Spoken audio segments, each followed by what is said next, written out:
Welcome students to my YouTube channel the tutor time. আজ আমি তোমাদের সামনে নিয়ে এসেছি ইম্পারেটিভ সেন্টেন্স।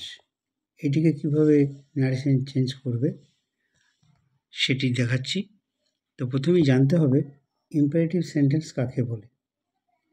ইম্পারেটিভ সেন্টেন্স বলতে আমরা কি বুঝি? যে সেন্টেন্স দ্বারা আদেশ, উপদেশ, অনুরোধ ইত্যাদি বোঝায় তাকে ইম্পারেটিভ সেন্টেন্স বলে। যেমন please open the door, don't come here. এই যে please open the door, don't come here, এখানে প্লিজ ওপেন দ্য ডোর এটিতে অনুরোধ করা বুঝিয়েছে, ডোন্ট কাম হেয়ার এটিতে আদেশ বুঝিয়েছে। তো আমরা যখন ইম্পারেটিভ সেন্টেন্সকে ডাইরেক্ট থেকে ইনডাইরেক্ট স্পিচে পরিবর্তন করব, তার কিছু নিয়ম আছে, সেই নিয়মগুলো আলোচনা করছি। 1 নম্বর, রিপোর্টিং ভার্বটির অর্থ অনুযায়ী order, request, advice, tell, ask ইত্যাদি হয়। অর্থাৎ ডাইরেক্ট স্পিচের রিপোর্টেড পার্টের যে অংশ, রিপোর্টেড পার্টের যে মিনিং, সেই অনুযায়ী রিপোর্টিং ভার্বটি ইনডাইরেক্ট ন্যারেশনে order, request, advice, tell, ask ইত্যাদি হয়। 2 নম্বর, ইনভার্টেড কমা উঠে যায় এবং মেন ভার্বের পূর্বে টু বসে, কারণ সেন্টেন্সটি ইনফিনিটিভ মুডে পরিবর্তিত হবে। 3 নম্বর, নেগেটিভ সেন্টেন্সের ক্ষেত্রে ইনডাইরেক্ট স্পিচে ইনফিনিটিভের পূর্বে নট ব্যবহার করা হয়। নট ব্যবহার ছাড়াও ফরবিড, প্রহিবিট ইত্যাদিও ব্যবহার করা হয়। এখন উদাহরণ দিয়ে দেখানো যাক তোমাদের কতটা বোঝাতে পারি। 1 নম্বর সেন্টেন্স লক্ষ্য করো, my father told me do not neglect your studies. আমার বাবা আমাকে বললেন তোমার পড়াশোনায় অবহেলা করো না। এটি বাবার আদেশ। এই যে নেগলেক্ট ইউর স্টাডিজ, এটা দিয়ে বোঝা যাচ্ছে অবহেলা না করার জন্যই বলেছেন, তার মানে অর্ডার। তাই ইন্টারোগেটিভ সেন্টেন্স ইম্পারেটিভ সেন্টেন্সকে ডাইরেক্ট থেকে ইনডাইরেক্ট করার সময় এই যে টোল্ড মি, এটি চেঞ্জ হয়ে অর্ডার হয়ে গিয়েছে, অর্ডার হবে my father ordered me not to neglect my studies. Direct ন্যারেশনটি যখন নেগেটিভ থাকে, আগেই বলেছি, সেক্ষেত্রে মেন ভার্বের আগে নট টু বসাতে হবে। নেগলেক্ট হচ্ছে ভার্ব, তার আগে দেখো নট টু বসেছে। অথবা এটিকে আরও একভাবে করা যায়, my father advised me not to neglect my studies. 2 number সেন্টেন্সটি দেখো, the teacher said to the students read the lesson carefully. শিক্ষক মহাশয় ছাত্রদের বললেন পাঠটি যত্ন সহকারে পড়ো। তো এটা শিক্ষক মহাশয়ের ছাত্রদের প্রতি আদেশ, অর্ডার। তাই দ্য টিচার অর্ডার্ড, সেড টুর জায়গায় অর্ডার বসিয়েছি, order the students to read the lesson carefully. এই রিড ভার্বের আগে টু বসবে। 3 নম্বর সেন্টেন্স দেখো, please give him the money shed জি, the rest of the compartment said. এটা একটা টেক্সচুয়াল লাইন। তো প্রথমেই রিপোর্টের স্পিচের অংশটা দেওয়া আছে, please give him the money shed ji, তারপরে আছে রিপোর্টিং ভার্বটা the rest of the compartment said. তো ডাইরেক্টে যাই থাক, এটা টেক্সচুয়াল, তো তোমাদের যখন ইনডাইরেক্ট করতে হবে তখন তোমরা রিপোর্টিং ভার্ব যেমন আগে দাও সেইভাবে দেবে। The rest of the compartment requested Seth ji to give him the money. কম্পার্টমেন্টের বাকিরা সকলেই সেটজিকে অনুরোধ করলেন তাকে অর্থটি দেওয়ার জন্য বা টাকাটি দেওয়ার জন্য। মেন ভার্ব ছিল গিভ, গিভের আগে এখানে টু বসেছে, টু গিভ হিম। আর যেহেতু এটি প্লিজ অর্থাৎ রিকোয়েস্ট বোঝাচ্ছে, তাই আমরা রিপোর্টিং ভার্বটাকে এখানে রিকোয়েস্টেড করব। 4 নম্বর লক্ষ্য করো, the clerk said to his headmaster, please grant me a leave for a day. Clerk headmaster মশাইকে বললেন, আমাকে একদিনের ছুটি দেন বা দেওয়া হোক। এটা রিকোয়েস্ট হেডমাস্টার মশাইয়ের কাছে ক্লার্কের, তাই ইনডাইরেক্ট ন্যারেশনটি হবে, the clerk requested his headmaster to grant him leave for a day. এই যে গ্র্যান্টের আগে টু, আর এটা রিকোয়েস্টেড হবে রিপোর্টিং ভার্বটা। 5 নম্বর লক্ষ্য করো, the teacher said to the students, change the mode of narration. শিক্ষক মহাশয় ছাত্রদের বললেন, ন্যারেশন চেঞ্জটি করো।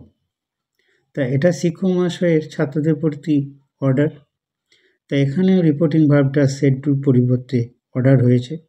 The teacher order the students to change the mode of narration. Change ছিল আমাদের মেন ভার্ব, তার আগে টু বসেছে। 6 নম্বরটি লক্ষ্য করো, father said to Swaminathan, father স্বামীনাথনকে বললেন, give it to your headmaster, এটি তুমি তোমার হেডমাস্টার মশাইকে দেবে। এটা জানো তোমরা টেক্সচুয়াল। ফাদার ইনস্ট্রাক্টেড, সেড টুর জায়গায় রিপোর্টিং ভার্বটা ইনস্ট্রাক্টেড করেছি, কারণ বাবা ছেলেকে এটা নির্দেশ দিয়েছেন। Father instructed Swaminathan to give it to his headmaster. আর বাকি সব নিয়ম অনুসারী হয়েছে। এরপরে 7 নম্বরটা লক্ষ্য করো, the doctor said to the patient, do not eat too many sweets. ডাক্তারবাবু রোগীকে বললেন যে বেশি মিষ্টি খাবেন না। এটি ডাক্তারবাবুর অ্যাডভাইস বা আদেশ রোগীর প্রতি। The doctor advised the patient not to eat too many sweets. এই যে নট টু, ডু নট থাকলে তোমাদের নট টু নিয়ে আসতে হবে ইনডাইরেক্ট স্পিচে। Don't even come to me for help, Swami's father said. এটি বাবা, স্বামীর বাবা স্বামীকে বলেছে, সে যেন বারণ করেছে তার সাহায্য নিতে, তাই এটা ফরবেড করতে হবে। এই যে সেডের পরিবর্তে আমরা ফরবেড, অর্থাৎ নিষেধ করা, ফরবিড থেকে ফরবেড পাস্ট টেন্সে। Father forbade Swami to come to him for help.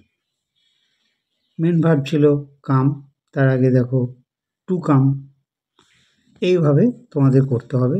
আরেকবার বলছি, father forbade Swami to come to him for help. এবারে লক্ষ্য করো, কিছু ইম্পারেটিভ সেন্টেন্স ডাইরেক্ট থেকে ইনডাইরেক্ট করার সময় লেট হয়, লেট দিয়ে লেট দিয়ে থাকে, সেই লেটের পরিবর্তে আমরা কি বসাবো?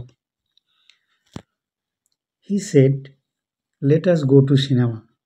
সে বলল, চলো আমরা সিনেমা যাই। এই যে রিপোর্টেড স্পিচের প্রথমে লেট দিয়ে শুরু করা হয়েছে। এই লেটের অর্থ হচ্ছে প্রস্তাব, সাজেশন, এই সমস্ত বোঝায়। তো এটা একটা প্রস্তাব, তাই রিপোর্টিং ভার্বটা চেঞ্জ হয়ে যাবে। হি প্রপোজড দ্যাট, তারপর দ্যাট বসবে, কমা এবং ইনভার্টেড কমা উঠে গিয়েছে ডাইরেক্ট ন্যারেশন থেকে। He proposed that they should go to cinema. তাহলে কি কি চেঞ্জ দেখতে পাচ্ছি আমরা?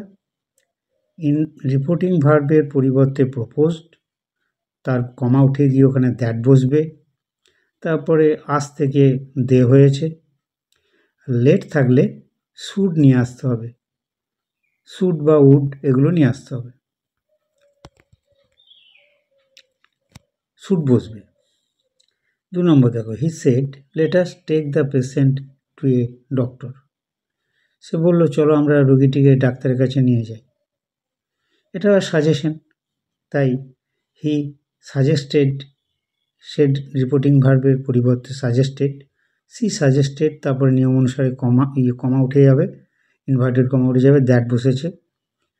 সাবজেক্ট আজ থেকে দে, তারপরে সাবজেক্টের পরে should take the patient to a doctor. বোঝা গেল?